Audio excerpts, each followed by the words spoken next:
তুমি শোনো না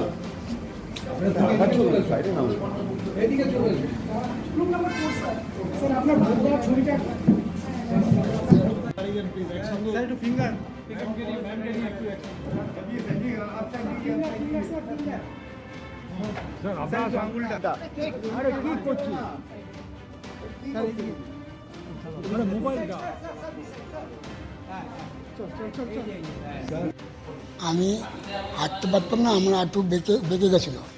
আমি পড়ে গেলে আমি উঠতে পারতাম না। আমি এখানে আসি অন্যতম নার্সিংহোমে এসেছি, দে তার কাছে নিয়ে এসেছি, তখন আমার চিকিৎসা করে। আমি চিকিৎসাতে আমি ভালো হয়েছি, আজকে আমি হাঁটতে পারছি, আমার অসুবিধা হয়নি।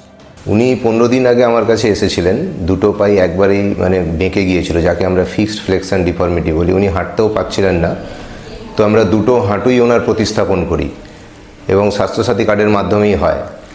তো এর পরবর্তীকালে উনি আজকেই হাঁটা শুরু করলেন এবং দুটো হাঁটুই সোজা হয়ে গেছে এবং উনি স্বাভাবিকভাবেই হাঁটতে পারছেন।